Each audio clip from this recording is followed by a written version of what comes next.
Here we are live. Welcome back to Recharge TV. It's the 9th episode and we have Naike Swai. So exciting. My friend, multi-talented healer, astrologer, musician, audiovisual artist. I don't even know. The list goes on. The list goes on with Naike. So really exciting to have you back. And this is your third time. We have two others during Taurus season and at the very beginning of the pandemic. So it'll be a fun continuation of our conversations. And before we dive in, let's just do a little bit of a grounding meditation like we like to do. So for those following along at home, you can just close your eyes and just feel your sits bones on the chair, your feet on the ground, and just with every out breath, kind of let yourself settle in into this moment, this conversation.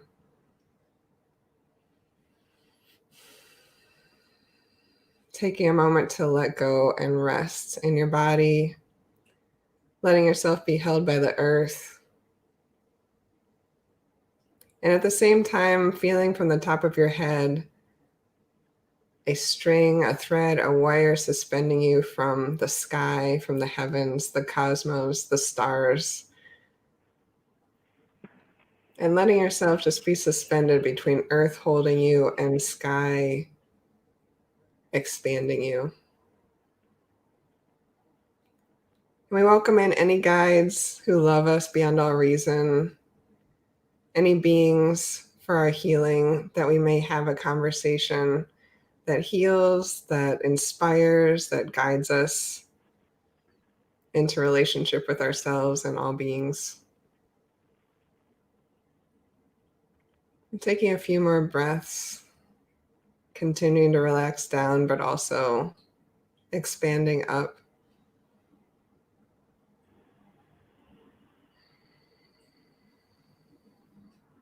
Open your eyes whenever you're ready.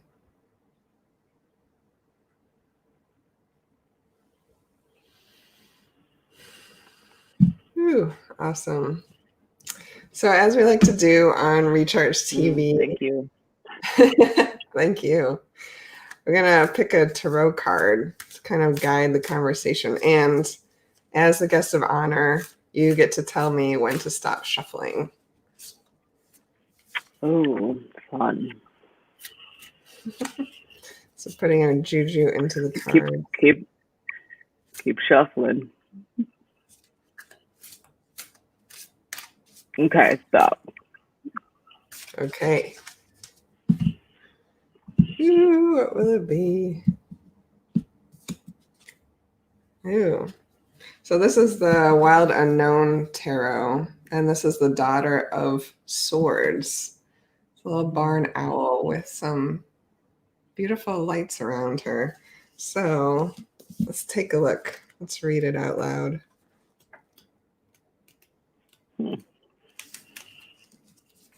So, the Daughter of Swords. Honest, insightful.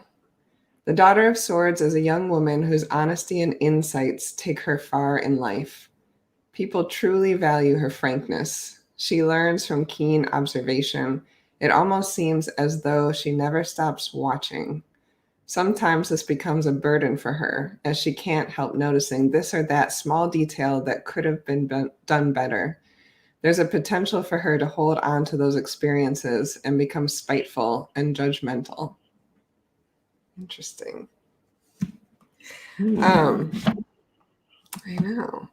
I like that it looks like she's surrounded by stars, you know? I mean, I wanted to talk to you about astrology. It does. At first, I thought it was like I've seen the owl in other decks be like a death card. And then with the dark and the stars, I was like, oh, is this like the hermit or like the death card? But okay, Daughter of Swords. Yeah. Honest, insightful. So, I mean, like I said, I wanted to talk to you about astrology. And astrology does require such observation, you know, like watching for the movements of the planets and the celestial bodies. I don't know, I relate to this card a lot because like always watching for what, what can be evolved, what can be done better. As an astrologer, how does that manifest for you? Do you watch the stars and do you watch the planetary movements like on a regular basis? Is that just a part of what you do in life? Yeah, pretty much. I mean, sometimes more intently, on some days more intently than on other days. But I have that app Time Passages on my phone. And I think one of the first things I do in the morning, I'm like, okay, let's see what's up. Like I go on, I see where the planets are at. And I do it more for self-reflection than necessarily gauging what the world is up to. But yeah, I definitely yeah, very frequently. I'll see how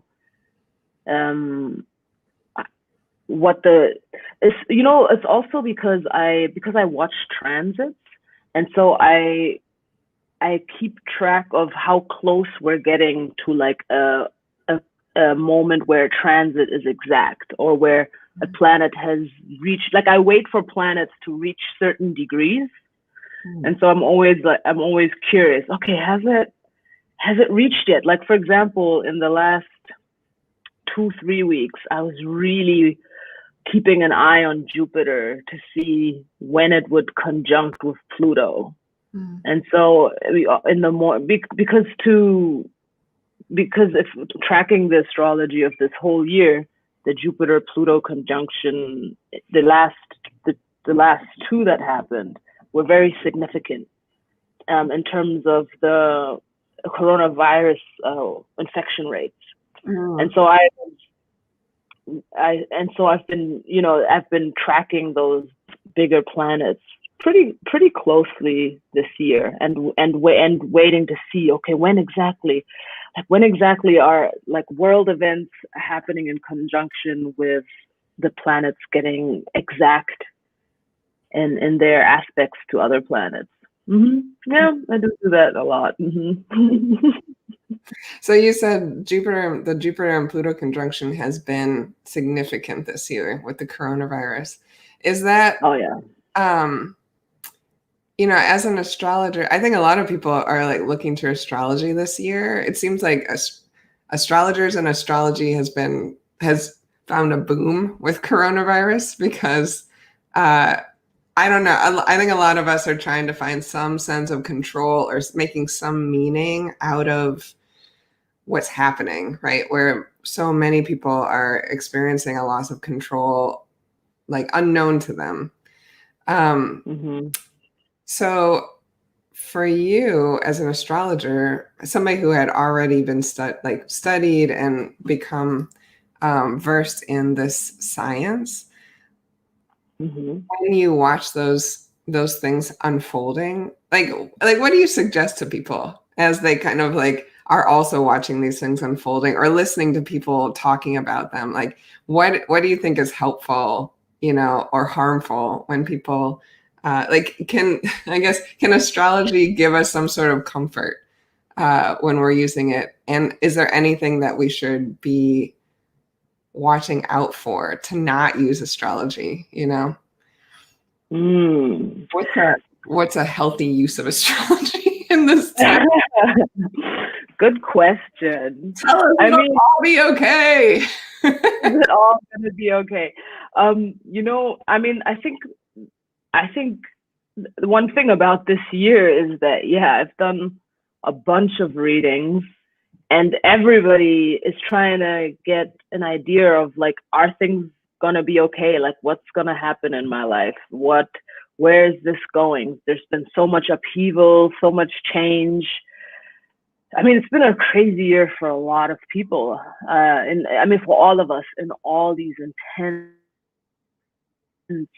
ways, and everybody, and also so many of us have experienced tremendous change, and but also tremendous limbo. And so I think I've had so many readings this year where things have happened that are precipitating change, but change hasn't, but like the destination, or like where someone is going isn't clear, or people need guidance because they're trying to make big decisions, but it just, nothing seems to make sense, right? This, like, the 2020 limbo. And so a lot of people have come to have booked readings with me this year to ask to get guidance on that, to just like figure out like what's up, like, is there anything in the stars for me as pertains to job, moving, money, making money, relationships that are also strained under this context. And I think, and I think one of the biggest things that I have repeatedly, what I've seen in people's charts and what I see that's been happening throughout the year, and that I tell almost everyone, I've told almost everyone in my reading, is that is to give people a perspective of time. Like, I think astrology is really comforting because it allows us to contextualize, or to give a time frame to our personal and collective processes, which is really comforting, because sometimes you're just like in the midst of a bunch of things and you're like, where is this going, right? And it's like, one thing I've told people is, or one thing I've helped people see, work with, is just like timing. It's like, you know what? It's actually not the time for you to know this yet. Like the shadow work or the background work is still in process. And it's a big process, which is why it's taking a while, you know? But like, things are still cooking in the kitchen. And and at that moment, like, it'll be at a later time that the results of this background labor will become clear, or maybe something even will happen that will precipitate change. And so, and of course, for a lot of folks, and myself included, I think there's been an element this year of just like waiting for Jupiter and Saturn to switch signs. I think, like, for things to enter Aquarius, as charting, number one, for the eclipse season to be done, and for Jupiter and Saturn to enter Aquarius, is charting a new path, a new direction forward. Because I think those are such energy momentum shifts that are coming up around the winter solstice, that I think they're gonna really, I think we're in this period where we're maybe catapulted or moved rapidly towards the next phase, but we're not, you know, like, for a long time we've not quite been there yet, you know, like, we've had to do a lot of other work, internal work. So I think astrology is incredibly, for myself too, is incredibly helpful in giving a time frame for change processes, and then that's very comforting, because I feel like sometimes when so much is going on, you just want it to end, you know, or you're just like, it feels like it's never going to end, or you can't really contextualize that you're in a process, you know. But with astrology, I've found that actually a lot of these processes have a very definitive timing, and so I might not be able to tell you what is going to shift internally for someone on a day-to-day level, you know, or what you need to do to get to the place that you're getting to, but I can sort of like sometimes as an astrologer see the place that you're getting to and being like, well, you are going to reach this place, you know, like you're going to get there and it's going to kind of look like that. But but you're in the process of still getting there, and you kind of you don't know yet what exactly is going to happen on that road, you know? And I think that's incredibly helpful for people. I think it's really helpful for people to know, because it allows for a certain patience with your processes, and with the importance of processes, and with understanding how much is actually at work. I think sometimes in terms of the unhelpful use of astrology,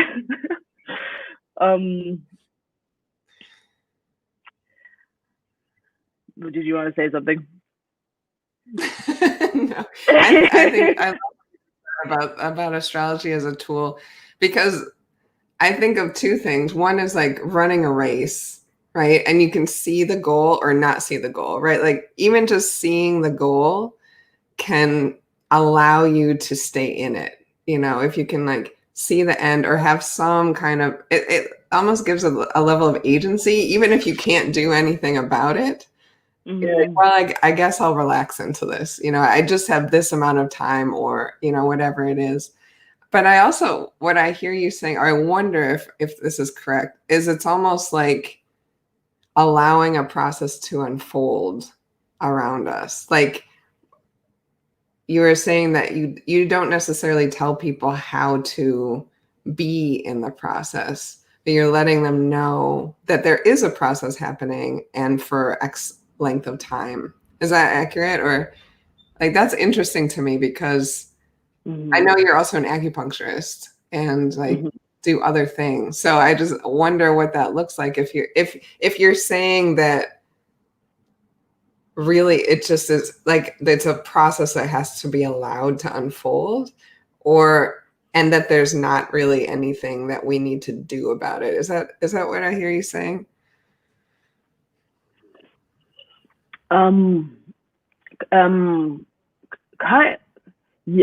Yes. It's not, well, I wouldn't say that we don't have to do anything about it. I think we have to do a lot of things. And what I try to do with folks that I read for is I try to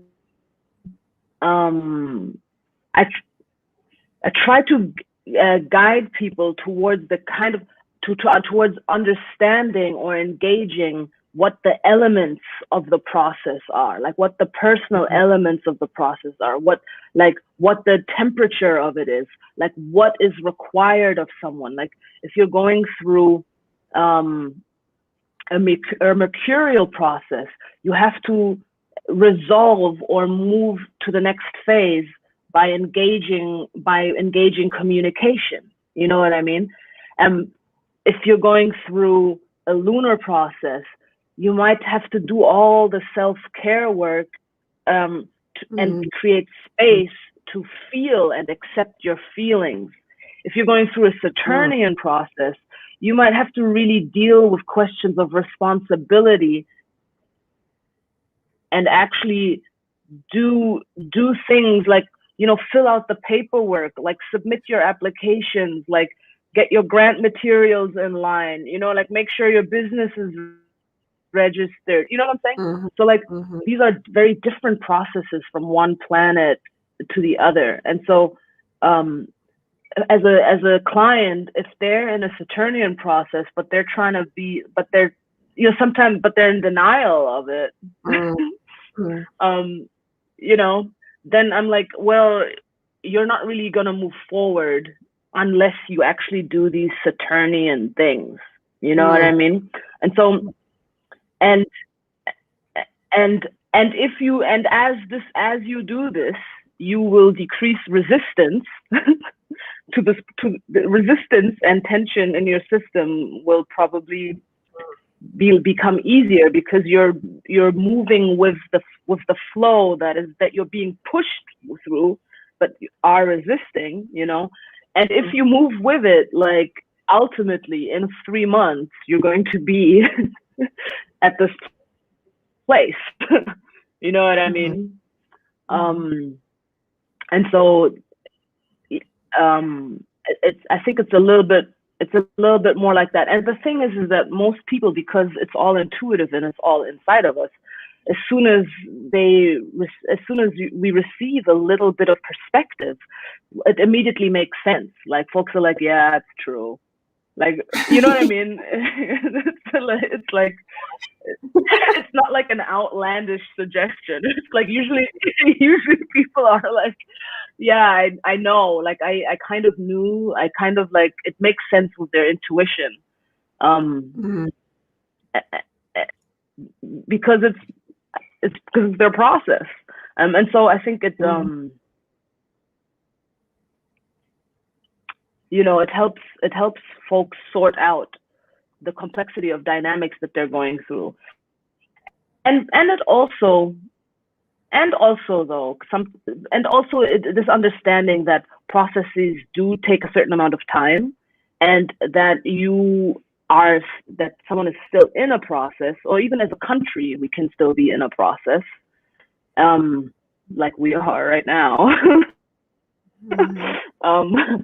And that we will have an answer though in like 2 weeks, you know what I mean?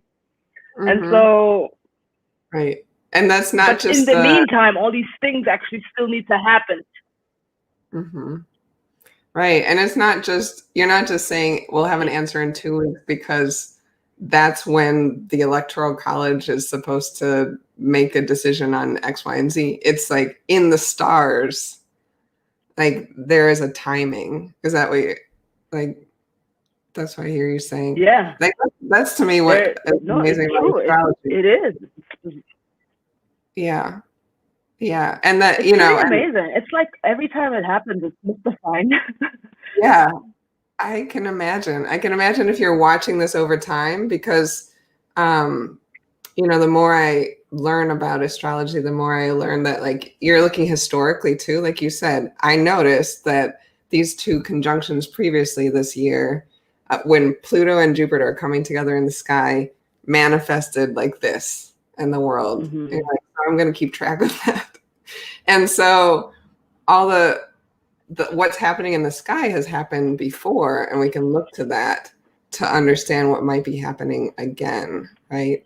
And like you said, even countries have birth charts, and all these things have birth charts. So I imagine it as like this multi-layered, you know, like cosmic fractal of, you know, individual beings, and entities, and places and countries, you know, all kind of interweaving, right? It's like, it kind of blows your mind if you think about it. Of like that can yeah, like, you know.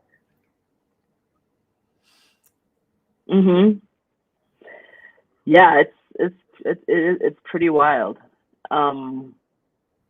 Yeah, it's pretty crazy. Like, one of the things that I've been looking at a lot more recently is, you know, of course, I don't know, I feel like a lot of astrologers have been really interested in the elections, right? And one of the things that I've been learning more about is just like elections and astrology, and and how like eclipses coincide with elections and election outcomes and things like that. And one thing that's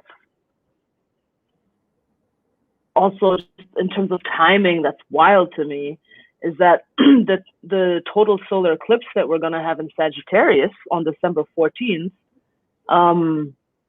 really speaks to the new leadership. Like, solar eclipses speak to the sun, our leader, you know? The sun is like the leader of the zodiac and the guiding light, you know? And the fact that like the solar eclipse in Sagittarius is happening on the day the Electoral College votes on who's going to become president. And the person who it's supposed to be is a Sag rising, you know, which points to, oh, here's this person who is on the Sagittarian path that will be, you know, coming into leadership. Like, and sometimes it's just eerie how it's like on the day. Yeah. You know, like you're just like, what? And that happens all the time, to the point where I actually do feel very confident. I feel more and more confident like actually guiding people through timing processes, because I'm like, yo, this is like, it's gonna happen. Like, you just gotta wait 3 more months. But and along that path, you're gonna have to do a bunch of things. But then, you know, the page will turn. Wow. What happens if we don't do those things? The page what happens if we don't do then the page still turns. Somebody's doing things out there. Like, you know, like there is no inaction. I mean, in some ways, every action, every choice is an action, and so, you know, it's still, time still moves forward, and a new chapter will begin. You know, I think sometimes of astrology,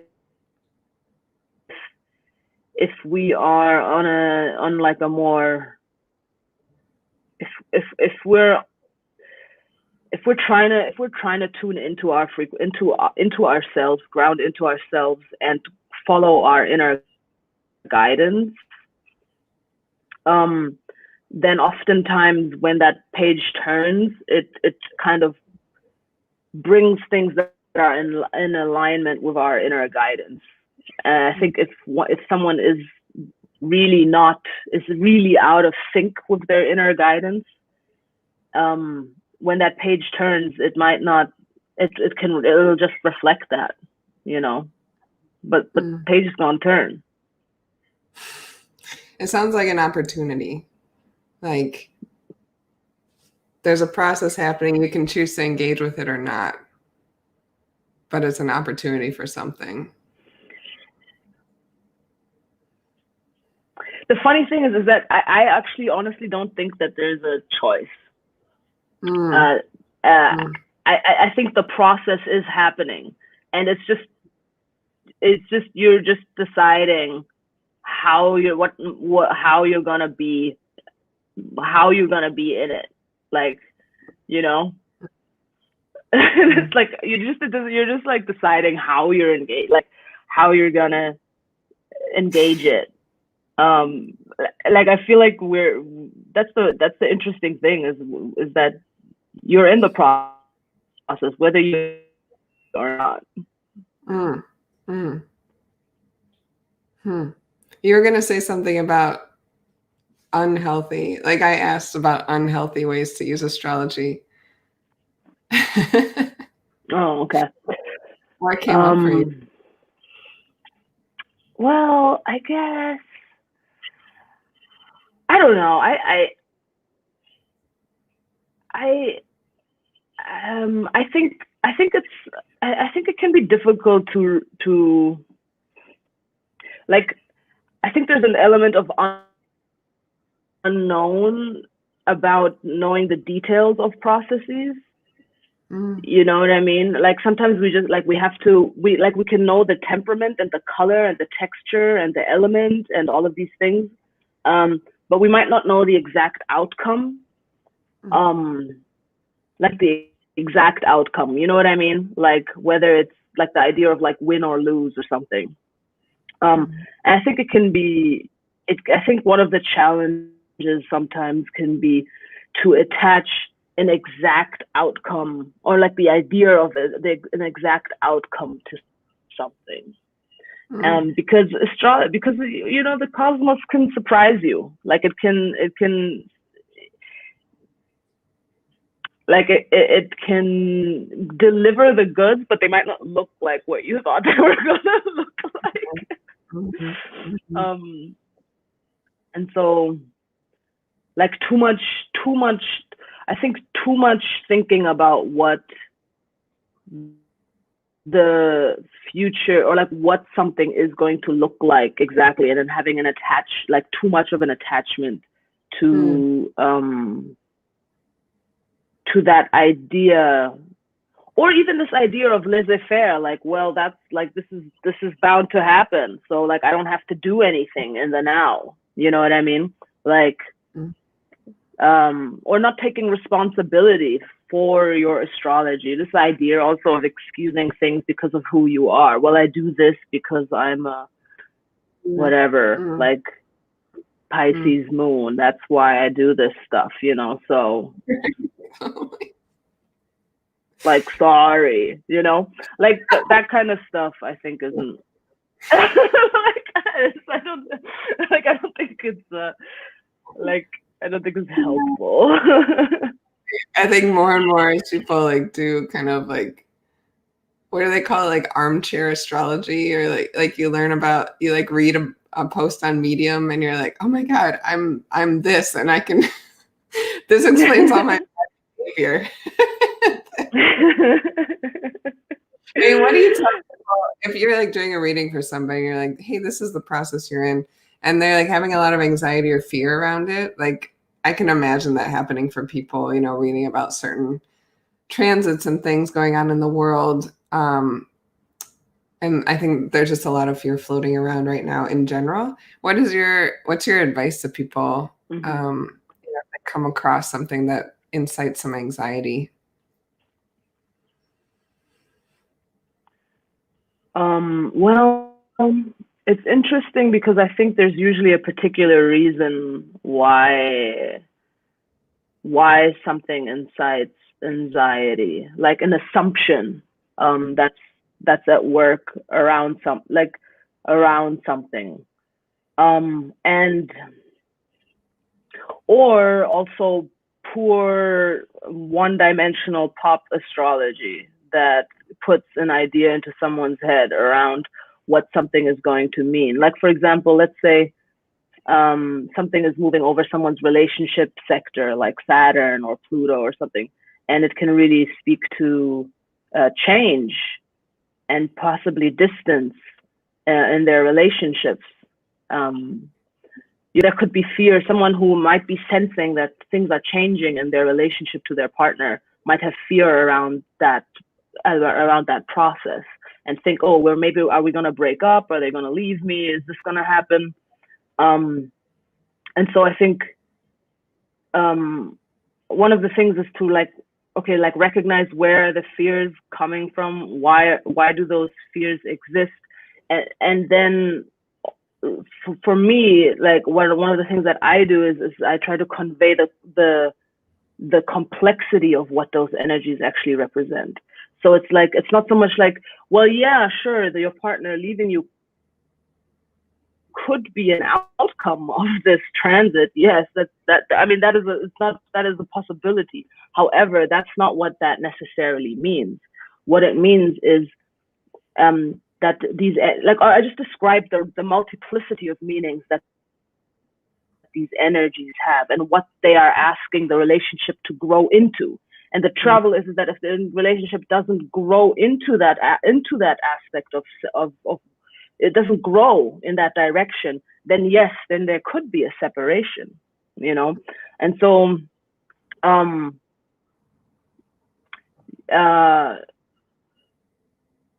you know, like, so I kind of, and that tends to be helpful, because I think, especially with fears and insecurities, you know, we always put those first. It's like they become like these blinders sometimes, where we're so afraid of this thing that we can't really see anything else about it.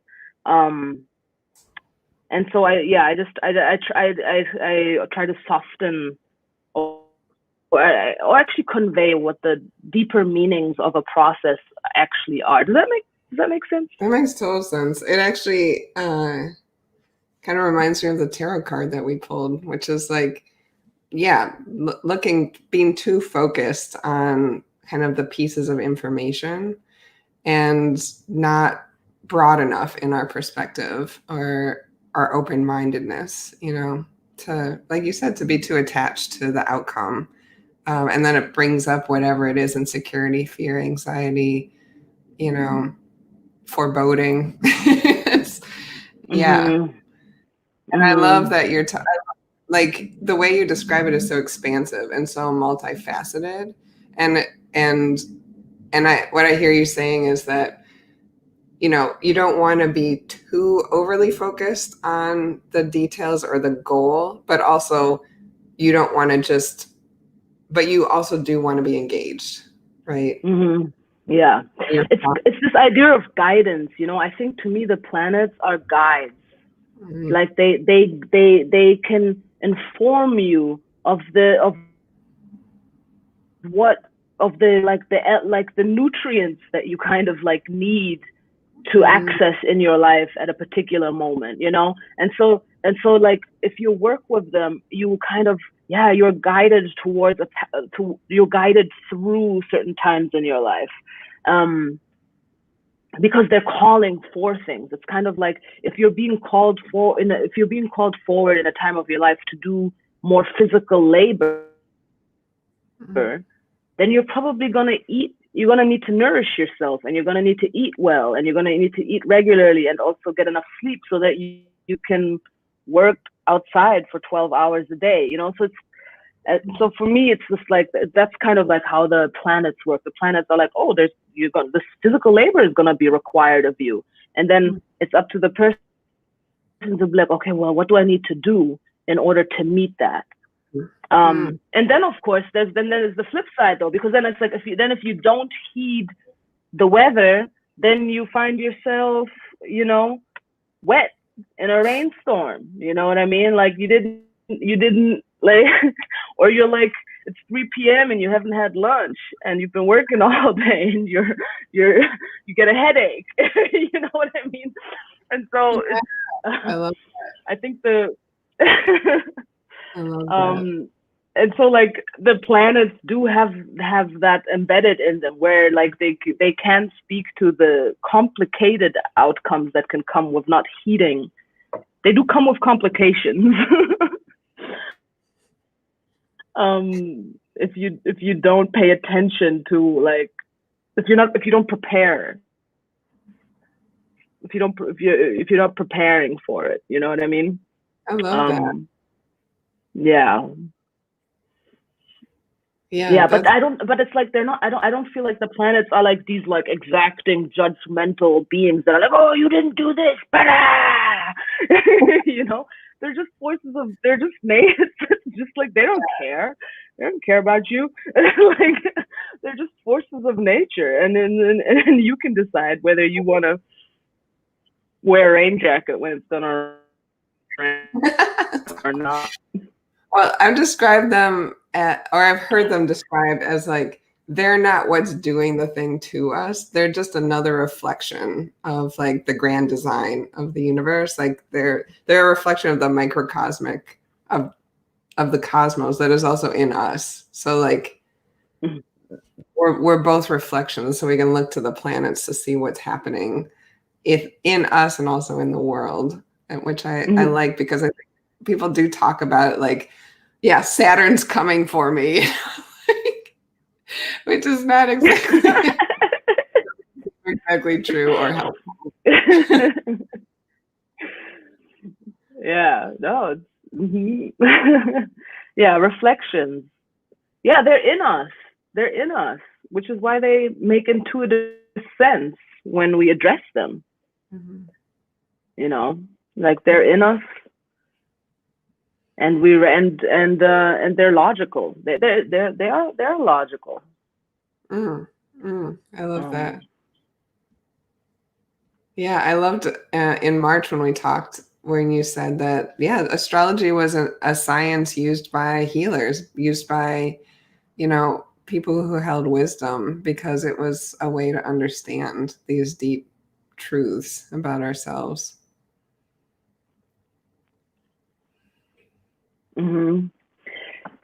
Yeah, and I mean it's and so many like so many sciences, it came from observation and correspondence, and many years of that, of observing, interpreting, observing, seeing effects, responding, and doing that again and again, and being like, oh, when this happens, then rain comes, like it's it's the form of an attunement to the natural world. That's how we have the knowledge that we have of the stars, which is interesting because of course pop astrology is so divorced from that. Yeah. From the observation of the stars, and I mean, I love how with new moons and full moons now, people, like, I feel like so many of us are like going outside and looking at the moon and making sure that we like align intentions with the cycles of the moon. And I think, I mean, that's where astrology, came from people doing that with all the planets. Being observing, like actually being outside and observing the changes in their world with the changes in the sky. Yeah, I like planted some arugula with the new moon. I was like, oh, let's see what happens. And it's so happy.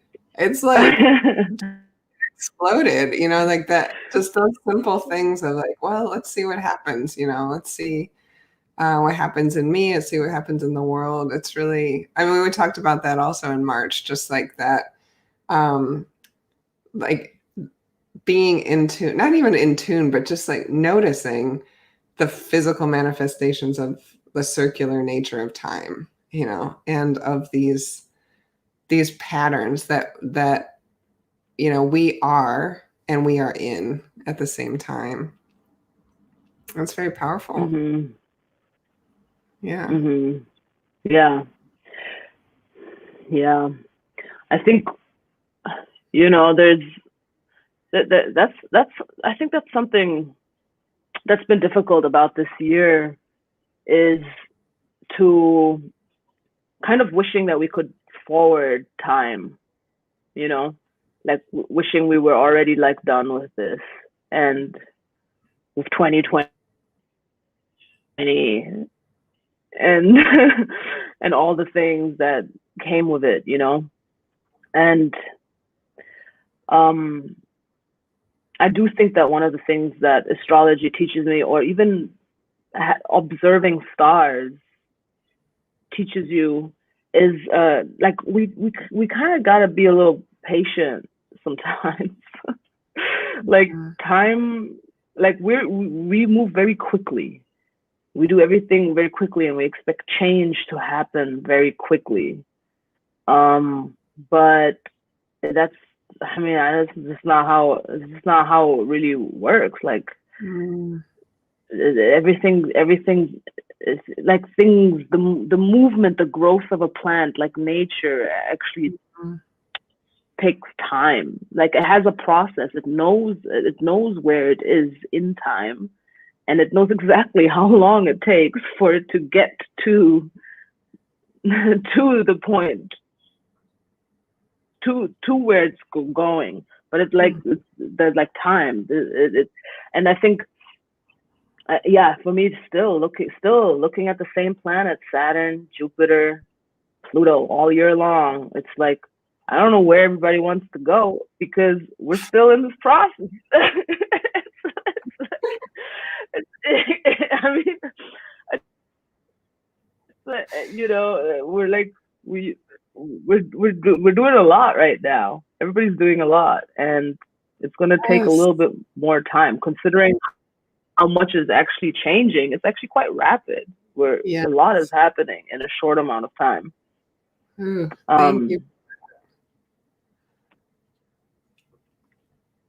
It's really, it's cold now up here in Portland, but man, like actually observing the stars at night, like being like camping, having a fire or something, and just watching like even fixating your eye on a star that sticks out to you, or like a constellation that sticks out to you, and watching that constellation pass through the night sky. There's things that happen psychologically in your brain as one interacts with the natural timing of the world in that way that I think is very healthy. It's very calming to the self, you know. I've told a lot of people this year, it's like, yo, you gotta wait. Like in all my readings, it's like you gotta wait a little bit. Just like more patience. It's really difficult to have patience. I get it, but also we're in a process. Things are gonna change. Yeah.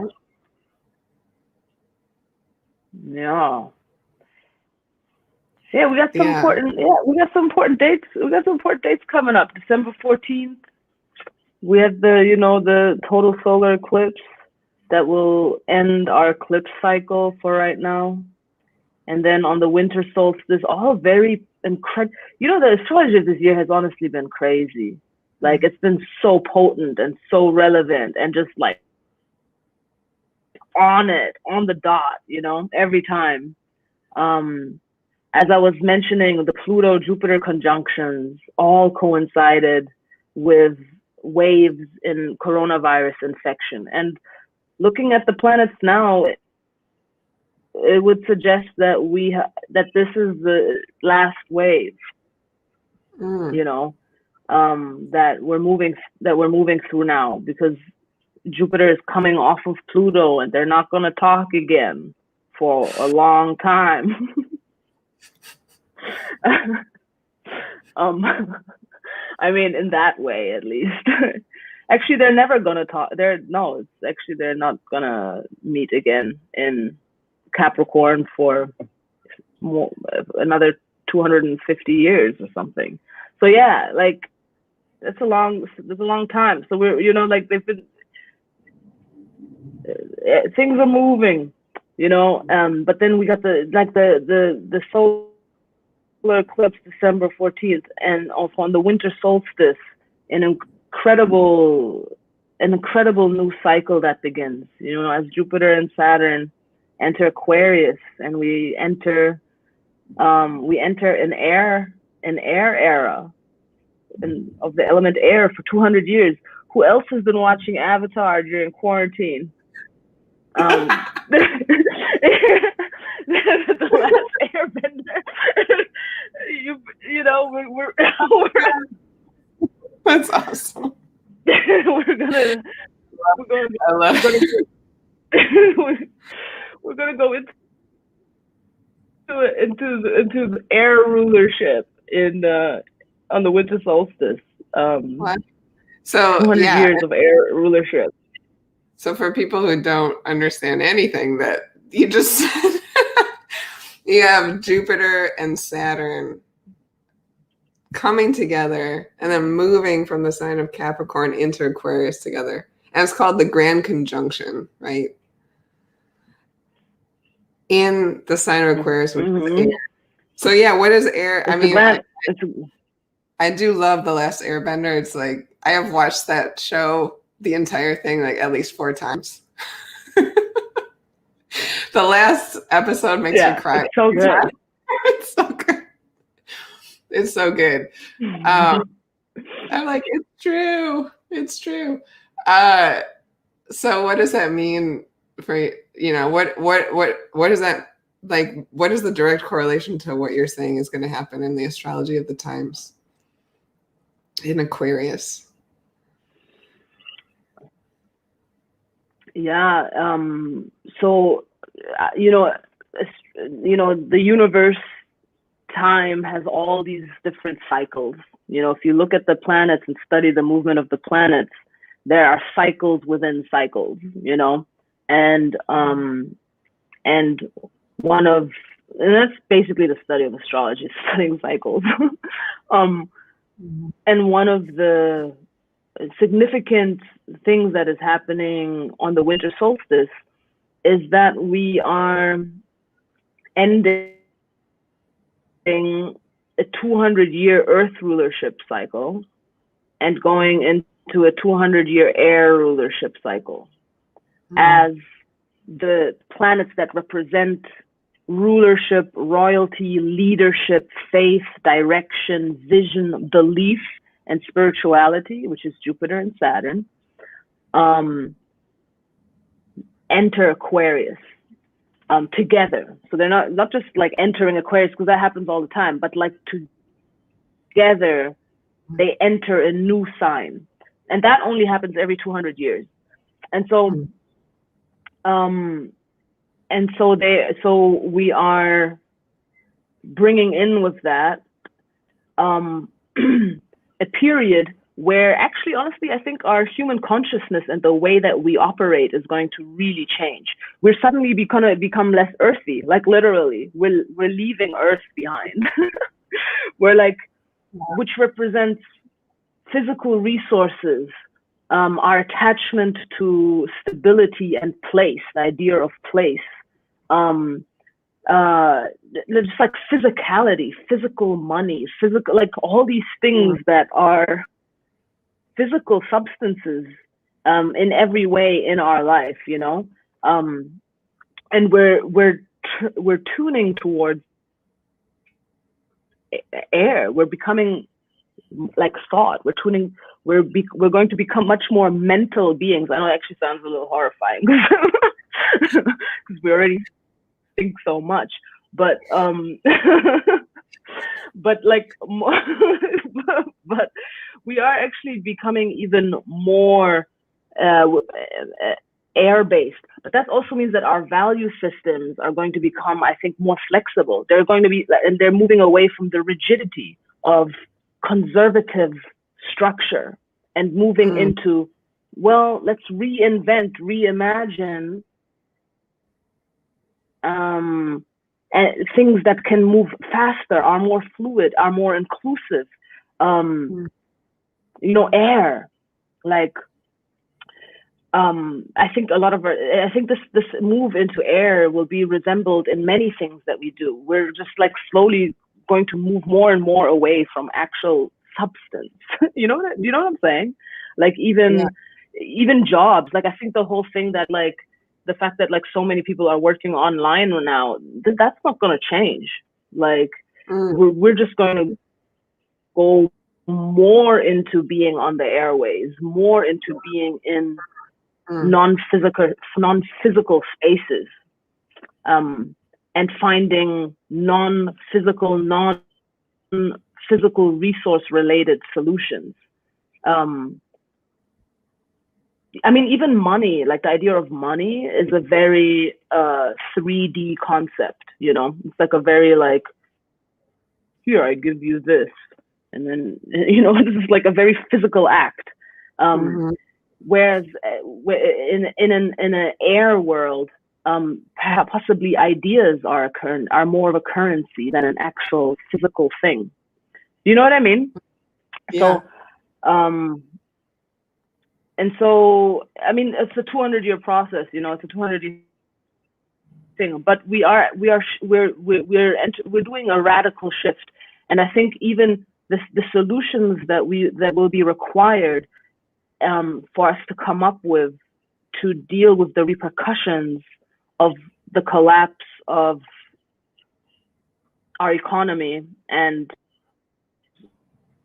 many aspects of our system as it is right now, are the solutions that we're going to have to come up with are also going to be air-based solutions, inclusive solutions, things that move faster. And where we don't put all our value anymore into physical resource, you know, where we let go of our attachment to ownership of things, because air is collective, you know. Air, we all breathe it. We don't have to defend it, but we have to learn how to share it, which has already been one of the major lessons of the coronavirus, you know. which is so different than Earth. Earth, when it comes to Earth, we're like, no, get off my land, you know? And so like our whole, I think as people, we're actually going to be called to like shift our value system away from the idea of ownership, for example. Wow. As we enter this new astrological era. And you know, this comes at the heel of like the United States and gone through its Pluto birthday this year, you know, or going through its Pluto birthday right now. And so well, that's a whole other thing. I was about to launch into that, and I'm like, I don't know. We'll have to talk about that. I mean, that is a really interesting discussion, right? A lot of people are talking about that, and we should definitely cover that at some point.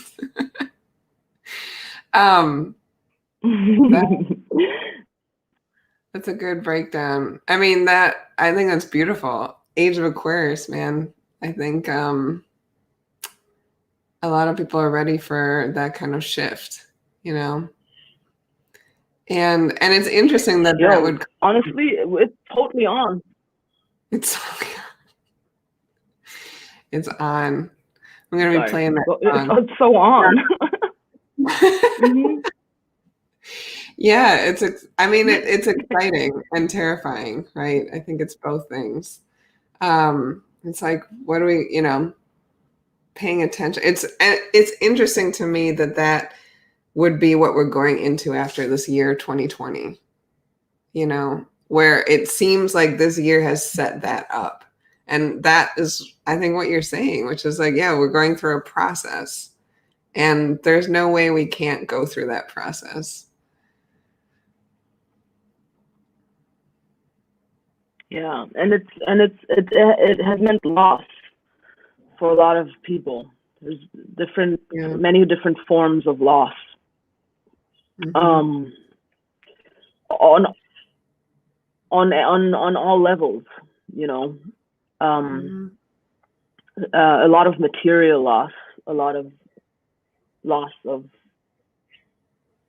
people, and you know, and we have been sort of in this cutting process all year. And my hope is, from my observations of tracking what's been going on this year and where we're going, I honestly feel optimistic. Like, does that mean we're immediately gonna find a solution to the coronavirus? I don't know, but I think this movement, this Aquarian movement that is literally in just like 2 weeks, 3 weeks, I think it spells so much possibility, you know, and that's the thing. Just like collectively, like I think that like our challenge is how to come up with Aquarian solutions towards the problems or what we're left with right now. I think I don't think we're supposed to go back to reiterating old structures. I think we're in a time of reinvention, and my hope for 2021 is that we're actually really going to use our ingenuity and human resource, our collective resource, and our collective ingenuity to come up with solutions that work for the collective. You know, and we've already been doing that this year, but we've been doing that in the context of the breakdown still. And so like, not that the breakdown is over, you know what I mean? But like this shift of the planets into Aquarius, that is a very significant energy shift. And I'm sure people can already sort of begin to feel that it's like we're at the precipice of something new. And there are different sort of ceremonial markers for that. Actually, I mean, in some ways, to me, the new presidency is also one of those. It's a good ceremonial marker for a new beginning, you know. yeah. So I do, yeah, I do think, I do think interesting. I do think I'm going into 21 like hopeful that that we might access some more like new solutions, like that there's more ingenuity waiting for us, and that all of us come out of this. It's not really a hibernation process that we've been in, but we've kind of been in these intense, isolated processes over the year. That what grows from that space that we've all been incubating is showing up with more authenticity, like that we all individually and collectively show up with authenticity and the truth of, and with the readiness to represent the truth that we feel called to like enact and bring forward in our communities, in our government, in all these different spaces, you know. And to me, the Aquarian energies we're entering are conducive to that. Yes. Yes. I mean, I do think even the election, I was involved with some phone calling and some texting of voters and things like that. And I saw more people than I've ever seen collect together online and push forward this election, the election of Joe Biden and Kamala Harris. And to me, that was like an indication of this energy of like collectivity. And yeah, I also hope that continues, that we, you know, that we grab hold of our power collectively, you know, and those that have been doing collective movement work, that is buoyed by this new energy, you know, that by this moving into, because I think that is, it's almost like what happened this summer, what caught fire with the uprisings. I'm like, yeah, it's catching fire, you know, the collective has a new power source, it feels like. And it's very fresh, you know, and it's not complete. It's just, it's another beginning in a long process. Yeah. Settle in. But I think the whole mail-in ballot thing is another really good representation of what it means to move from earth into air, you know, and how that affects like all like our political process too. Like, what is this archaic thing of having to show up at a in person at a voting and drop off a physical like vote, you know? That's some old shit. Like, we're not gonna do that. I don't think we're gonna do that again. Like, I think we've probably seen also through this process that actually, you know what, mail-in ballots, what the hell, right? Yeah. Yeah, totally. And then the kind of access that allows, you know. So I do think, yeah, it feels like a lot more opening. Yeah. A lot more things will have space to open going forward, I hope. Yes. Awesome. Well, did you want to say something else? No. I was just going to say that if people want to get in touch with you to, you know, get some guidance on their own process, are you doing readings and such? I am, yeah. And it's a good time to get a reading, you know, like it's the end of the year, going into 2021. If folks want to get like a year ahead glimpse or internally lock into what possibilities the new year holds and what's going on in their charts, definitely doing readings from the road. Yeah, you'll be off doing some traveling. It's exciting. I'm gonna be in the Astro bus. You'll have to do some from the road Naike Swai, what do they call them? Like from like journalism from the field, like let us know how things are going. But Out here with the cows. And people can get in touch with you on Instagram at chagastar or your email naike.e.swai at gmail. So those are for people. We'll have them in the show notes as well. And yeah, I can attest to how great you are at reading charts. I've gotten some charts read by you. So do it, people, do it. Get your maps read. Yay. Thanks so much. It was fun. I feel like you dropped some amazing. Thank you, Adriana. Well, yeah, many thanks to the Daughter of Swords, to the lights in the sky. Clear vision. Yeah, clear vision, but don't become too attached, and don't disengage completely either. So that's what we're doing. And yeah, just to give thanks to all those guides that were with us today, help us have this amazing conversation.